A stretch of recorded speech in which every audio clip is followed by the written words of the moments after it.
Saya? Daghan gili ay pastilan. Si Brother Jun, kanina nalaman ko siya isang waray. Pero nakakaintindi din na, mga waray nakakaintindi ng Bisaya niya, Brother Jun. Kaya, hindi na tayo malayo mga kapatid, no? Sa Mindanao, kasi nandito na rin po. Alam niyo po, pag napunta kayo sa church namin sa Sakpit, ay nako, 90 to 95% ay mga Bisaya. Kaya, feel at home din po kayo doon pag napunta kayo doon. Kanina po sa prayer ni Brother John, narinig ko po yung kanyang panalangin, no, sa giyera ngayon sa Israel, which is nakakalungkot mga kapatid. Pero, meron pong nangyari, before this, meron pong nangyari this last month, na meron pong 115 people na namatay at 2,300 na mga ari-arian ang napinsala, pero hindi naging headline sa balita sa buong mundo. Ewan ko lang kung na-encounter niyo po ang balitang ito mga kapatid, na kung saan, gaya ng sabi ko kanina, ito po ay nangyari po sa lugar ng Maui, Hawaii, na kung saan makikita niyo po dito mga kapatid yung pinsala na dinulot ng wildfire na sinasabi. Pero marami pong agam-agam na hindi po ito wildfire. Talagang sinadya ito mga kapatid na sunugin. Kasi mapapansin mo, itong mga yate na nakapark po doon malapit sa baybayin, sunog din po lahat. Kaya parang napaka-imposibleng wildfire ito mga kapatid. Ito po yung before and after po ng trahedya. Kaya nagpapasalamat ako mga kapatid na hanggang sa mga panahong ito, buhay ang ating Diyos. At pinapakita po niya sa atin ang kanyang mga mirakulo. Alam niyo kung bakit? Ganito po yung trahedya na nangyari sa Maui, pero naipakita po ng Diyos sa kanyang kapangyarihan. Ganito po ang nangyari. Yung ating pong iglesia, yung ating simbahan sa gitna, ay hindi po nasunog. Pansinin niyo po yung nasa palikod, sunog lahat yan. Bahay, warehouse, lahat. Pero yung nasa gitna yung ating simbahan, papakita ko po, tingnan nyo. Ayaw mag-play. Ay. Patay lang mag-play.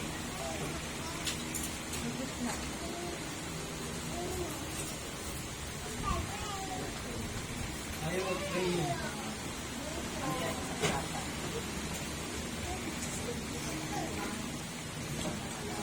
Wala.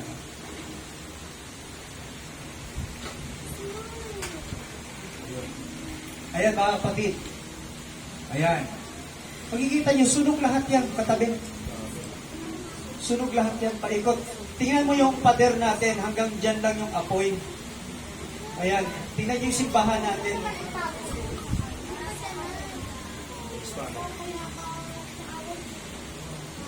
Oh.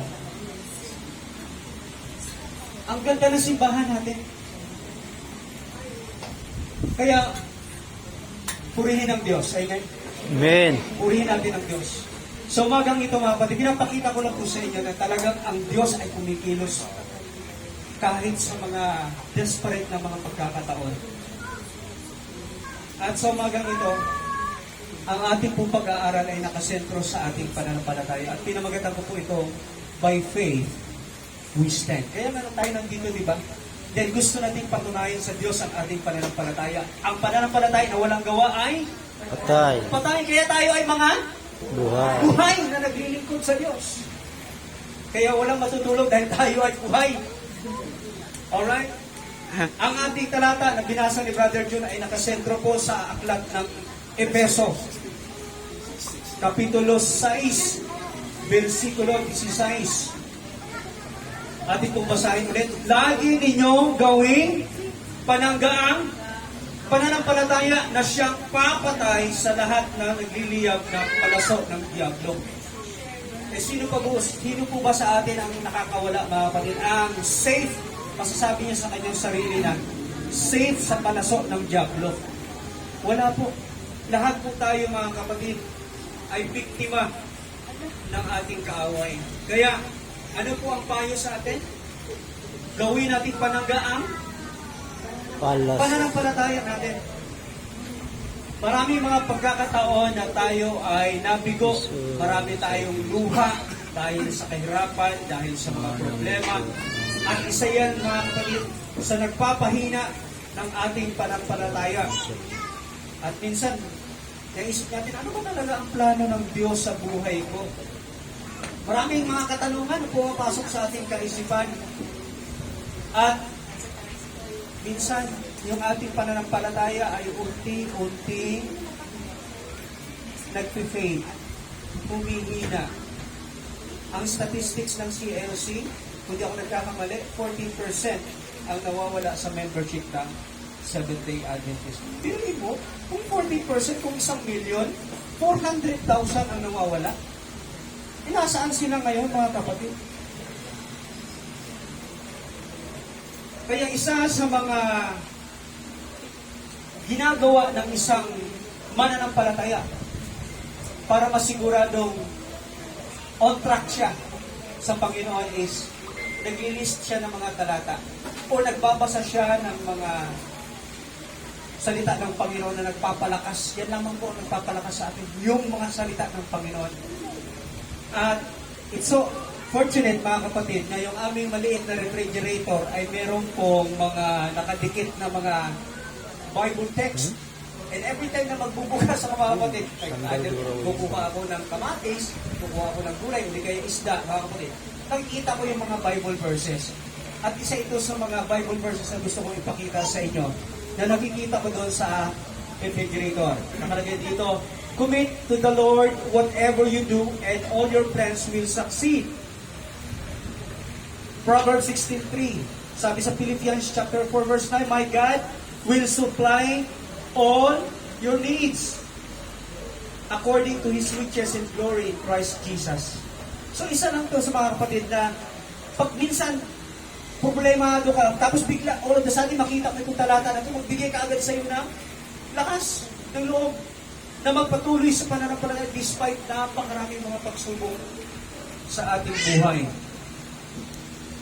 Marami pong mga pagsubok na dumaan sa ating buhay, pero nariyan po ang Panginoon.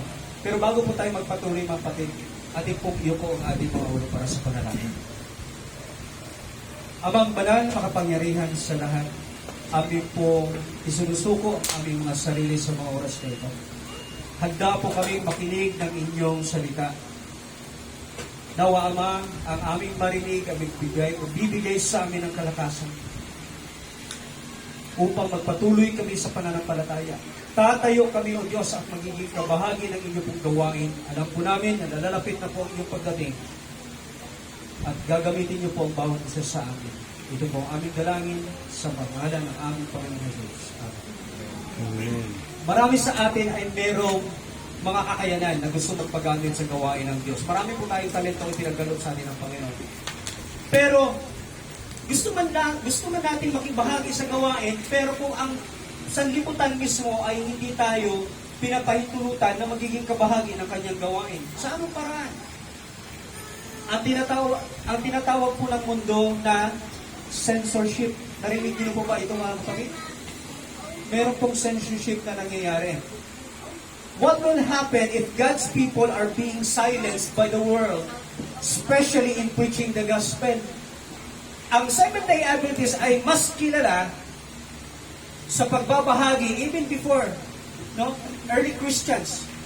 And doon po sa kapanahonan nila Ellen White, napakainit po, mga kapatid, ang Seventh-day Adventist sa pag-preach ng 3 angels messages. Pero iilan lang po sa atin ang nakakaalam kung ano po ang 3 angels messages. Mag-survey po kayo ng mga kapatid natin. Magtanong kayo kung alam ba ng mga members natin kung ano ang 3 angels message. Ito po yung hamon sa atin ngayon na kahit gusto natin makibahagi sa gawain ng Panginoon, pero kulang tayo sa kaalaman. Hindi natin inaaral yung ating doktrina, hindi natin inaaral yung gustong iparating ng Panginoon sa atin sa ibang mga tao. And kung meron na po tayong opportunity mga kapatid na mag-share sa kanila, ay isi-censor nila tayo. Bakit? Meron na po mga legislations na nangyayari sa ibang bansa ngayon. Ang Facebook gagamitin, ang Google gagamitin, ang Twitter gagamitin. So, kung meron pong mga talented sa atin using social media sa pagpapalaganap ng pabalita ng Panginoon, magkakaroon na po ng limitations. Ngayon, we are doing it freely. Wala pa masyadong censorship. Naalala ko nung kapanahonan ng pandemic, mga kapatid, ay nagkaroon po ng tinatawag ng mga fact checkers, at yung mga nag-a-upload ng information or video online na kapag ka hindi po gusto ng gobyerno, kapag ka hindi po gusto ng mga malalaking kumpanya, sina-shutdown. Wala pong pinagkaiba nito, mga kapatid. The moment na nag-share tayo sa pabalita ng Panginoon, magtataka po kayo na hindi po magtatagal yan sa platform. Aalisin po nila yan. So, naging halimbawa lang po dito yung tatlong higanting kumpanya, ang Google, ang Facebook, at ang Twitter. At napakarami pang mga malalaking kumpanya. Okay? So, isa sa mga naka-highlight dito, mga kapatid, ay gagawa sila ng mga policy na kung saan ito yung magkocontrol doon sa mga information. Lahat ng information na i-upload online sasalain. Ano ang kanila sasalain? Online messages, videos, post. Mga kapatid, hindi lang po basta-basta. Deleted na po kaagad. Kaya pagka kung merong search kayong gagawin, hindi nyo na po mahanap yung mga content na yung mga kapatid. Dahil sasabihin lang naman nila, hindi ito karapat-dapat malaman ng mga tao. Ay kaninong gawain po ito, mga kapatid? Gawain ito ng ating kaaway. Meron pong tinatawag ngayon na driver's license for the internet. Si Senator Warren, kung nasubaybayan po niyo, mga kapatid, ang kaganapan sa United States, dalawang senador po, si Senator Warren at saka si Senator Graham, ay nag-propose po ng new federal agency na magkaroon po ng pulis. Officially, magkaroon ng pulis ang social media. At ang kanilang gagawin, mga kapatid, ay proteksyonan. Kunwari, ang komisyon na magkaroon ng censorship. Pero, alam niyo po, napakasimple lang po ng goal nila dito, mga kapatid. Patahimikin po nila ang mga lingkod ng Diyos, ang remnant people, ang mga tinawag ng Diyos. Yan lang po. Alam naman po natin sa banal na kasulatan kung ano po ang paghahanda ng kaaway para po mapigilan tayo sa pagbabahagi ng pabalita ng Panginoon. Tingnan po natin kung ano po ang mga ibang mga kaganapan na may kinalaman sa pag-uusig sa pananampalataya. So, ito ba, kapatid, mga patikim pa lang ito na meron ng censorship na mangyayari. Meron akong kakilala na sa Sakbit na ang kanyang ginagawa, nagsishare siya ng mga messages through Messenger sa kanyang mga kaibigan. Nagsishare siya ng mga Bible text, nagsishare siya ng mga hymns, at marami sa mga kaibigan niya ang natuwa sa kanyang ginagawa. In fact, karamihan sa mga ito ay nag-request pa, "Sis, meron ka bang ganitong kanta? Gusto ko ito." Kaya nagpatuloy siya sa kanyang ganong kakayanan ng pagbiministeryo dahil hindi naman siya ganon ka lakas ng loob para tumayo dito upang magsalita. So ginagawa niya sa kanyang sarili kakayanatan sa tulong ng Panginoon, ay nagawa po niyang pag-share ng mga ganitong gawain, mga kapatid, sa social media. Pero tingnan po natin yung ibang mga kaganapan. Alam niyo po, bago pa po pumutok ang giyera nito sa pagitan ng Israel at Hamas, o grupong Hamas, ay meron po matinding nangyari sa bansang India. Nabalitaan niyo po yun? Na meron pong ayan, tatanggalin ko lang po yung audio, mga kapatid. At dito po sa balitang ito, mga kapatid, ewan ko lang kung na-share ito sa 24 oras o sa iba pang mga news platform, na dito po sa bansang India, sa lugar ng Manipur, ang lugar ng Manipur mga kapatid ay pinangalanan ng The Land of Jewels. At dito po sa lugar ng Manipur mga kapatid, 300 simbahan ang kanilang sinunog at sinira. At ito po ay mga Kristiyanong simbahan. Pero mo 300 simbahan na sinunog. At 249 na mga simbahan mga kapatid ay kanilang sinira in a span of 3 days. 249 kayang sunugin, kayang sirain in 3 days. Ano ang kanilang motibo para sirain ang mga simbahan ito? Matindi po ang pag-uusig ngayon. Kaya nga, ang samahan ng mga Union of Churches, mga kapatid, ay nagkaroon na po ng talaga pong nakuha po ang kanilang atensyon sa mga pangyayari ito. Hindi na po maganda ang nangyayari. Ito po ang sabi ng iba, politically motivated, divisive policies. Marami pong mga haka-haka ang ilan, pero alam naman po natin na in the last days, matinding pag-uusig ang darating sa mga tao, lalong-lalo na sa mga Kristiyano. Ayan. Sa Aklat ng Juan 15:18, kung napupuot sa inyong sanlibutan, alalahanin ninyong ako muna ang kinapuputan nila bago kayo. Naniniwala po ba kayo sa talatang ito?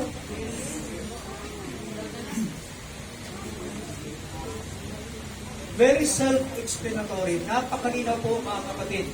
Patuloy tayo sa verse 19. Kung kayo'y taga-sanglibutan, ay iibigin ng sanglibutan ang kanyang sarili. Ngunit sapagkat kayo'y hindi taga-sanglibutan, kundi kayo'y hinirang ko sa sanglibutan, kaya napupuot sa inyo ang sanglibutan. Kapatid, hindi naman talaga tayo taga rito. We are just passing by.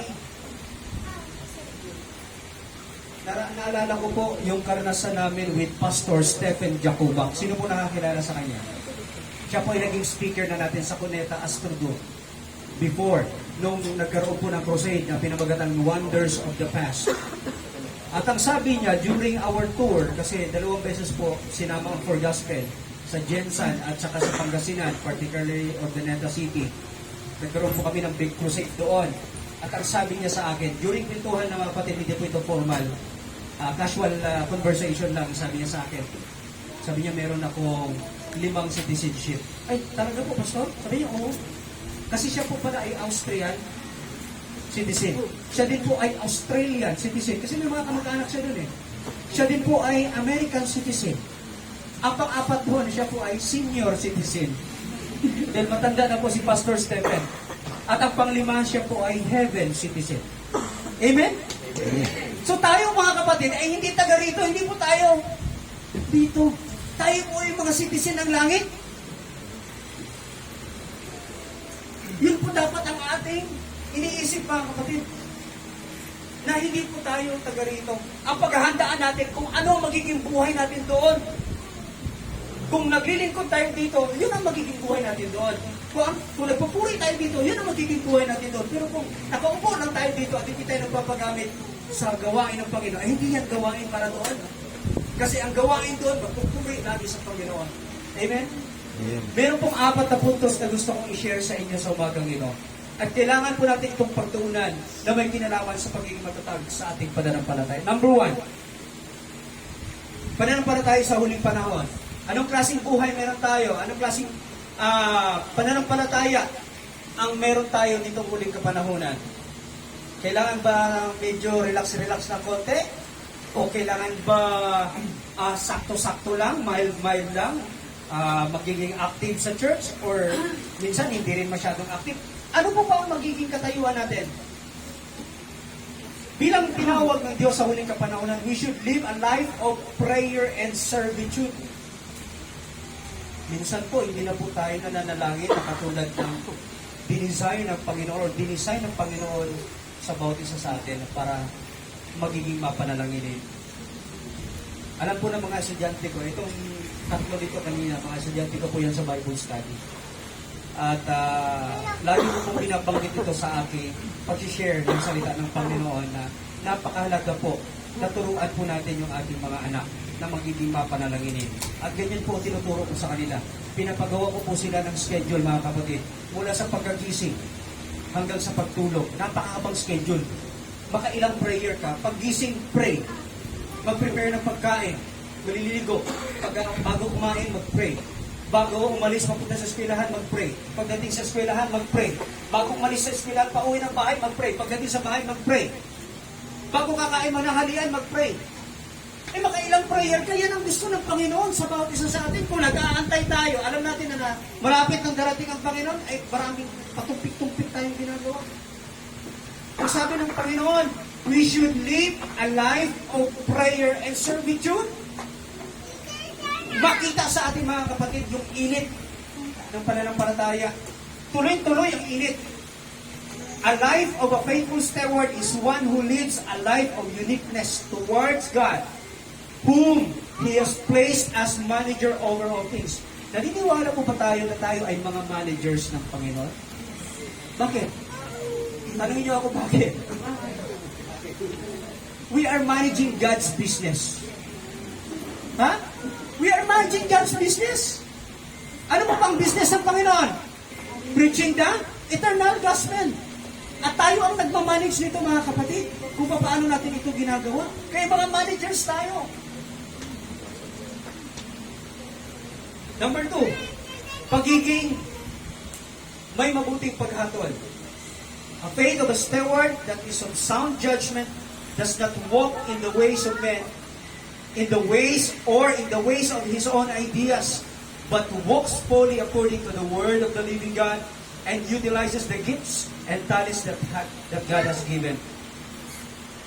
Yung binigyan tayo ng talento sa pag-awit tapos hindi natin ginagamit. Yung binigyan tayo ng talento ng Diyos para mag-share sa salita ng Diyos sa pamamagitan ng pagbibisita, sa pangungumusta. Alam niyo po yung pangungumusta pag may bisita at sasalubungin mo, mangungumusta, happy Sabbath, God, kumusta ka na. Talent po yan. Subukan niyo pumunta sa isang church na walang ganyan. Ano ang mararamdaman ninyo? Subukan niyo pumunta sa isang church na lahat nakasimangot kahit smile, napakatipid.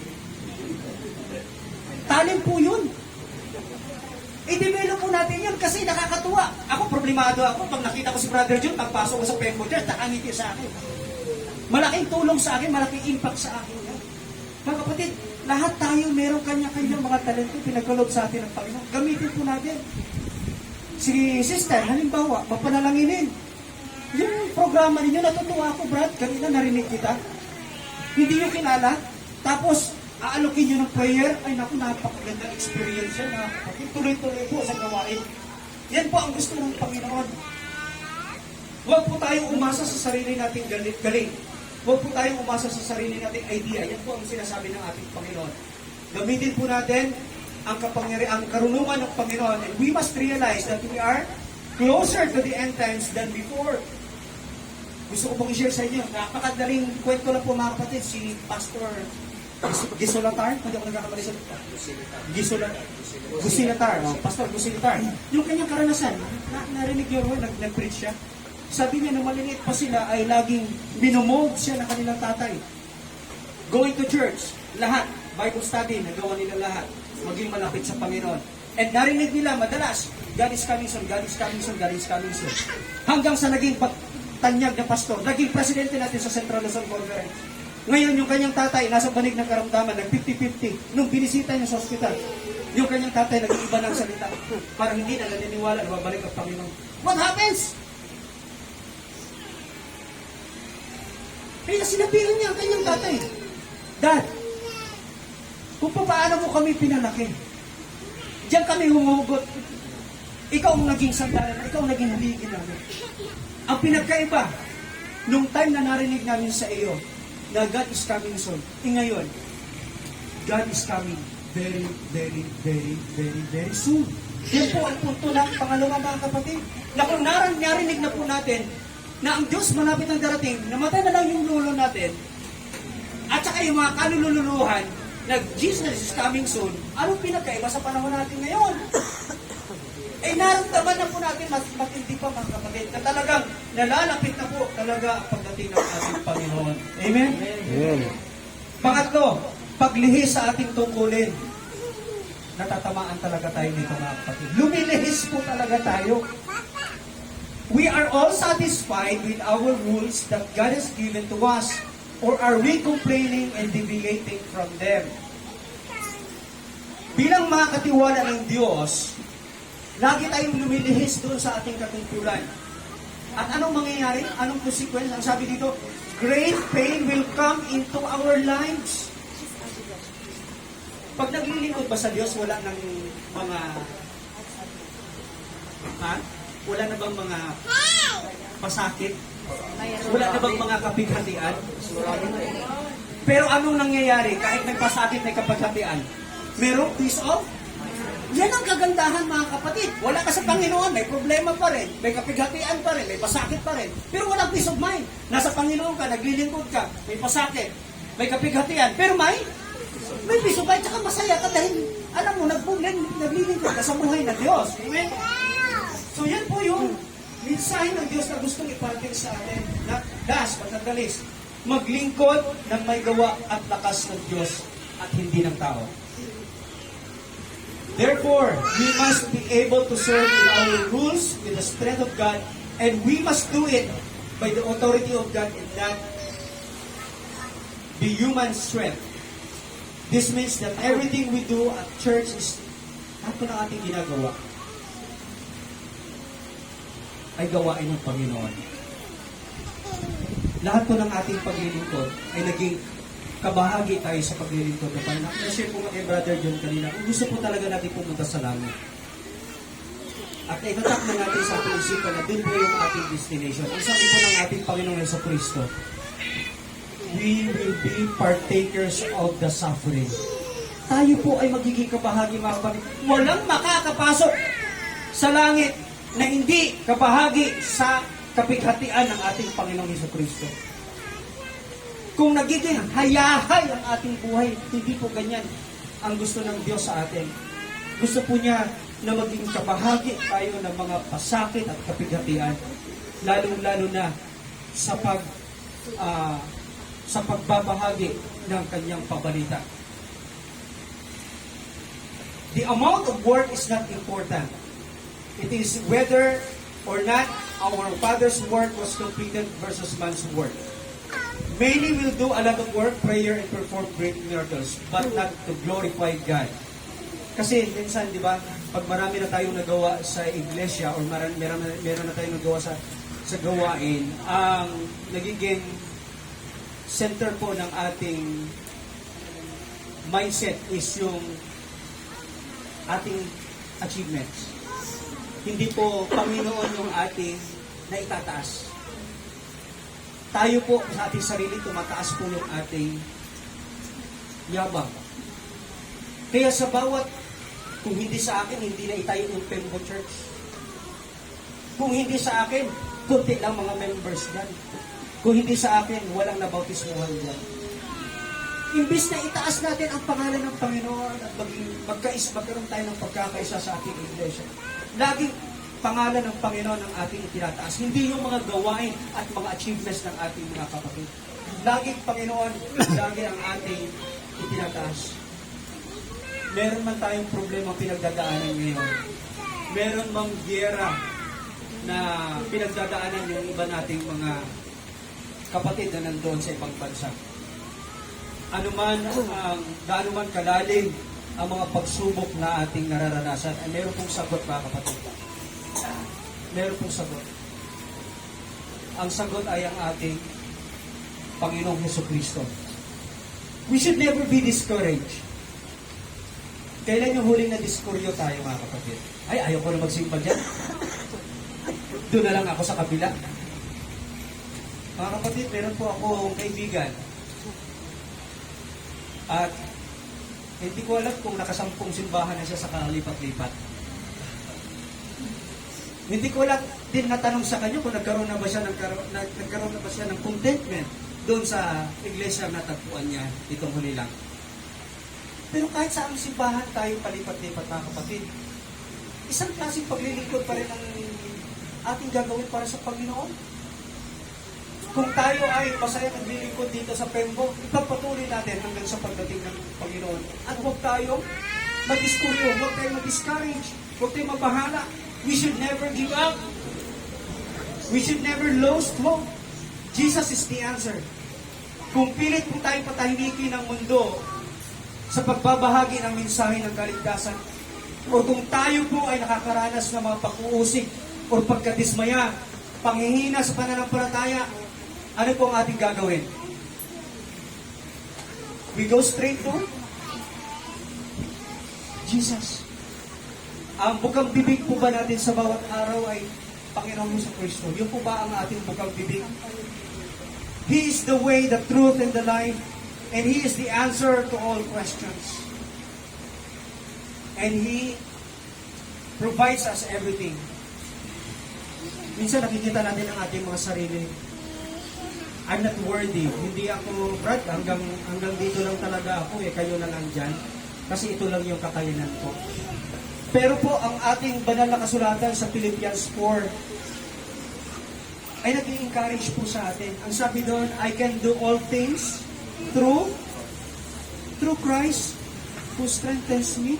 Mga kapatid, so, kung meron po tayong pag-aalinlangan na makibahagi sa Panginoon dahil po sa ating mga kakayanan, isumiti po natin ang ating mga sarili sa Panginoon at hingin po natin ang kanyang patnubay, hingin po natin ang kanyang kapangyarihan. And this message for us today reminds us that Jesus is still the answer. Siya pa rin po ang kasagutan sa lahat ng ating mga problema. So, na-identify natin sa umagang ito ang samot-saring mga patibong ng ating kaaway. Napag-usapan natin kanina ang censorship. Napag-usapan natin yung panghihina sa pananampalataya. At ngayon, natuklasan natin kung ano ang sagot sa lahat ng mga problema.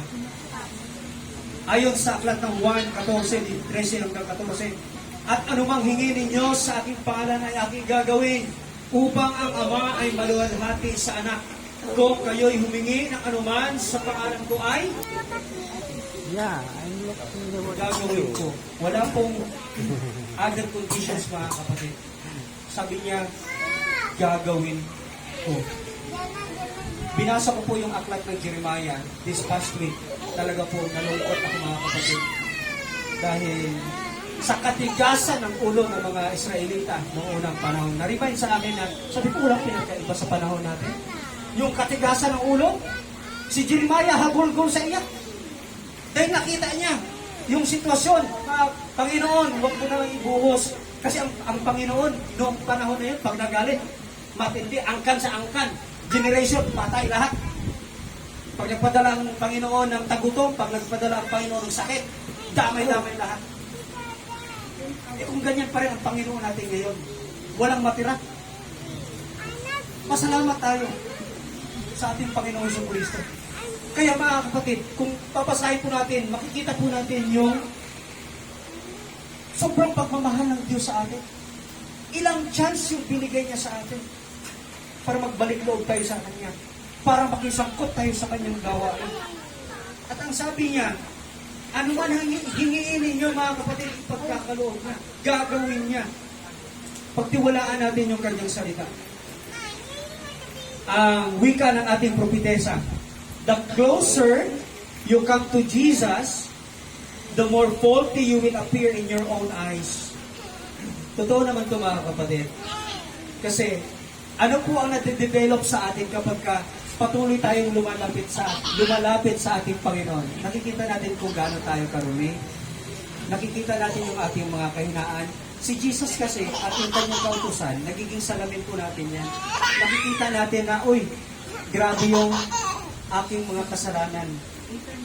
Mga kapatid, ang hudyat, alam po natin sa ating pag-aaral na ang Panginoon sa Kristo ay hindi po niya alam ang kanyang pagbabalik, kundi ang Diyos ang lamang.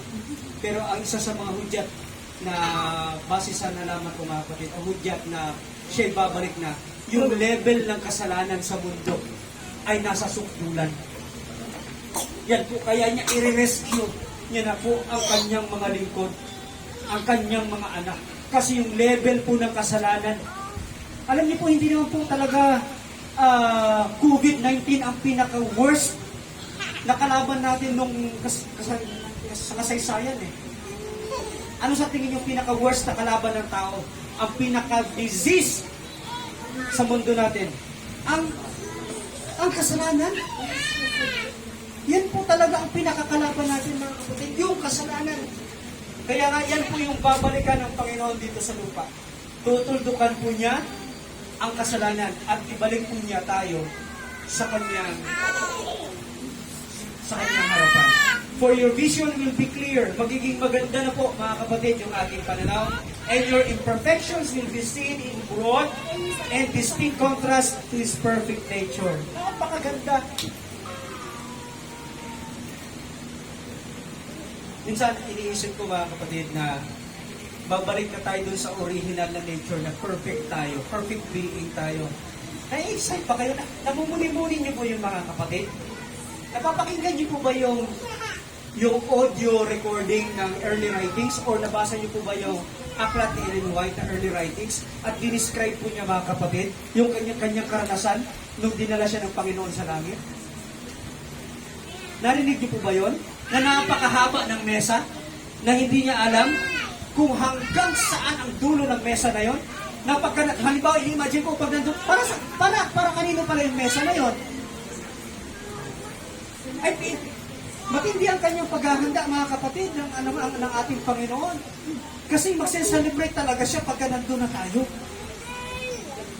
Kaya sabi ko, yung tuwa ng ating Panginoon na makapiling, at lalo na tayo, na makapiling na natin ang ating Panginoon na walang hanggan, mga kapatid. Total celebration. Total celebration. Napakaganda, mga kapatid. Basahin niyo po ang early writings. Early White. Colossians chapter 2 verse 6 and 7. Dahil tinanggap niyo na si Kristo bilang Panginoon, mamuhay kayo na karapat-dapat sa Kanya. Patuloy kayong lumago. Ito na. Patuloy kayong lumago. Ngayon, i-examine natin ang ating mga sarili. Nag-improve ba ako? Lumago ba ako sa aking spiritual? O ganun pa rin sa dati? Kung ilang taon ka nang mananampalataya, sasabihin mo, Brad, imposible hindi ako maligtas. 40 years na ako sa church. 15 years akong naging elder. 15 years akong naging deacon, diakonesa, at kung ano man office ko sa church. Imposible hindi ako maligtas. Meron pong ganun. Pero hindi po yung basihan, mga kapatid, yung achievements natin. Salvation by works na po yun. Ang gusto ng Diyos na lumago tayo sa spiritual at tumibay sa Kanya, magpakatatag kayo sa pananampalatayang itinuro sa inyo at maging mapagpasalamat din naman kayo. Itong talata na ito, mga kapatid, ay busog-busog sa laman. Napaka-powerful itong talata na ito, mga kapatid.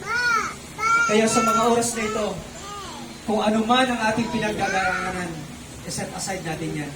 Patuloy tayo. I-focus natin ang ating mga sarili kasi ang gawain ng kaaway, simple lang, mga kapatid. Kung napag-aralan ninyo ang gawain ng kaaway, yung kanyang taktika, simple lang. Lalagyan ka lang niya ng mga palamuti sa dinadaanan mo. At itong mga distractions na ito, mga kapatid, ito yung magpapahina sa atin. Ito yung magdadala sa atin doon sa distraction, sa kapahamakan.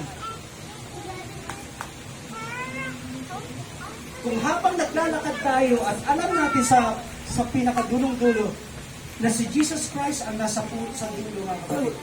At ituon natin ang ating sarili sa Kanya. Yung ating kaisipan sa Kanya. Paggising natin sa umaga sa Kanya, siya kaagad ang ating bukang bibig. Bago tayo matulog, siya kaagad ang ating bukang bibig. Pagkausap natin ang ating mga kaibigan, ang ating mga mahal sa buhay, lagi natin sinishare ang ating Panginoon. Ako naniniwala ako, the family that prays together, stays together. Totoo naman yung mga kapatid. Kaya, ang payo po sa atin, sa umagang ito ng ating Panginoon, for we walk by faith, not by sight. Sana po sa maikling mensahe na ating po narinig sa umagang ito, kapatid, ay nagbigay sa atin ng kalakasan. Alam po natin na ang Diyos ay nalalapit ng magdating. Lahat tayo ay magkaisa sa pananampalataya. pananampalatayang buhay dahil naglilingkod tayo sa Diyos na buhay. Ito po ang aking dalangin. Amen.